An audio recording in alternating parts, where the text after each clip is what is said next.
కొంతకాలం కిందట నరేంద్ర మోడీని ప్రశంసిస్తూ కాలం రాశాను. నా అభిమాని దగ్గర నుంచి సుదీర్ఘమైన ఈమెయిల్ వచ్చింది. నరేంద్ర మోడీని పొగడకండి సార్, అతను దుర్మార్గుడు, కర్కశుడు అంటూ రాశాడు. నాకు మా మిత్రుడితో ఏకీభవించాలనుంది. ఒక్క క్షణం నరేంద్ర మోడీ అనే దుర్మార్గుడైన ప్రధానమంత్రిని మర్చిపోతాం. కేవలం 3 నాయకుల నమూనా కథలు. లాల్ బహదూర్ శాస్త్రి ప్రధాని అయ్యే నాటికి కొడుకు హరిశాస్త్రి అశోక్ లేలాండ్ కంపెనీ ఉద్యోగి. తీరా ఆయన ప్రధాని అయ్యాక హరిశాస్త్రికి సీనియర్ జనరల్ మేనేజర్ గా కంపెనీ ప్రమోషన్ ఇచ్చిందట. వారు ఎందుకు ఇచ్చారో నాకు తెలుసు. ముందు ముందు నన్ను వాడుకోవడానికి నువ్వు నీ ఉద్యోగానికి రాజీనామా చేయి, లేదా నేను చేస్తాను అని ఉద్యోగం మాన్పించారు. ఒక ముఖ్యమంత్రి చొక్కా తొడుక్కున్నాక బొత్తాన్ని తెగిపోతే నౌకర్ ఆ బొత్తాన్ని నిలబెట్టి కుట్టిన కథ చదువుకున్నాం. ఆయన పేరు టంగుటూరి ప్రకాశం పంతులు. ఒక ఆయన ఎమ్మెల్యే సభ అయ్యాక చేతిలో ఖద్దరు సంచితో రూట్ బస్ ఎక్కడం నాకు తెలుసు. ఆయన పేరు వావిలాల గోపాలకృష్ణయ్య. ఒక ఆవిడ పదవిలోకి రాకముందు కేవలం ఒక స్కూల్ టీచర్. ఆవిడ బహుజన్ సమాజ్వాదీ పార్టీ నాయకురాలు మాయావతి. ఆమె సోదరుడు ఆనంద్ కుమార్ 2007లో ఈ మహానుభావుడు ఆదాయం 7 కోట్లు.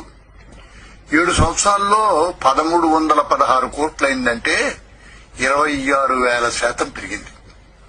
ఈయన ముఖ్యమంత్రి సోదరుడన్న కారణానికి ఒకనొక బ్యాంకు 0 వడ్డీతో 67 కోట్లు అప్పించింది. ఇక ములాయం సింగ్ గారి బంధువులు 100 లెక్కలో ఉన్నారు. వారిని మీరు వెతకక్కర్లేదు. ఉత్తరప్రదేశ్ లో ప్రతి పదవిలోనూ వ్యాపారంలోనూ తమ దర్శించుకోవచ్చు. ఇక నరేంద్ర మోడీ కథ. ఈయన బంధువులు ఎవరు, ప్రస్తుతం ఏం చేస్తున్నారు? మొన్న ఇండియా టుడేలో వచ్చిన వ్యాసంలో వివరాలు చూద్దాం. ఒక బాబాయ్ కొడుకు అరవింద్ బాయ్ నూనె డబ్బాలు కొనుక్కుని అక్కర్లేని పాత ఇంటి సామాన్లను కొనుక్కుని వాటిని అమ్మి నెలకు 9,000 సంపాదించుకుంటాడు. అతని కొడుకు గాలిపటాలు, పటాసులు, చిన్న చిన్న చిరుతిళ్లను తయారు చేసి అమ్మి వాద్నగర్ లో చిన్న గదిలో ఉంటాడు. జయంతిలాల్ అనే మరో సోదరుడు టీచర్ గా పనిచేసి రిటైర్ అయ్యడం.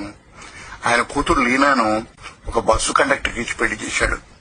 వాద్నగర్ లో ఎవరికీ వీళ్లు నరేంద్ర మోడీ అనే ప్రధాని బంధువులను కూడా తెలియదు. మోదీ అన్నయ్య సోంబాయ్ వయస్సు 75 సంవత్సరాలు. పూనాలో వృద్ధాశ్రమం నడుపుతాడు. ఒకనొక సభలో కార్యక్రమాన్ని నిర్వహించే అమ్మాయి ఈ నరేంద్ర మోడీ అన్నగారిని నోరు జారింది.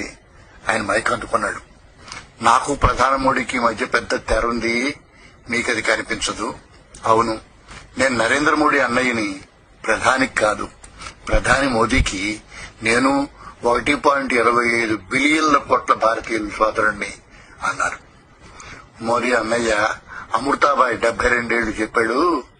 1969లో అహ్మదాబాద్ గీతా మందిర్ దగ్గర రోడ్డు రవాణా సంస్థ క్యాంటీన్ లో టీ దుకాణం నడిపే రోజుల్లో ఆ దుకాణం నిజానికి వారి మేనమామది.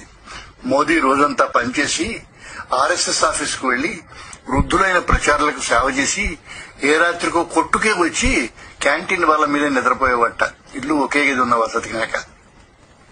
2003లో గుజరాత్ ముఖ్యమంత్రిగా ఉన్నప్పుడు కుటుంబంతో ఒకసారి మోదీ గడిపారట. మరి 2012లో ఎందుకు మళ్లీ గడపలేదు? ఒక రాజకీయ విశ్లేషకుడు అన్నాడు కదా, అధికారంతో వారి బంధుత్వం వారి అమాయకమైన జీవనశైలిని కల్మషం చేస్తుందని. ఆనంద్ కుమార్కి, రాబర్ట్ వాద్రాకి ఈ మాట చెప్పి చూడండి. నాయకత్వం కొందరికి సాకు, కొందరికి దోపిడీ, కొందరికి అతి తక్కువ మందికి అవకాశం, సేవ. అందుకే మోదీ గర్వంగా నేను మీ చౌకీదారునని చెప్పుకోగలిగాడు. నేను ప్రధాని గురించి మాట్లాడటం లేదు, సోంబాయి చెప్పిన ప్రధాన చౌకీదారు గురించి చెప్తున్నాను. నా అభిమాని నన్ను మరొకసారి క్షమించాలి. మోదీకి జవాబు.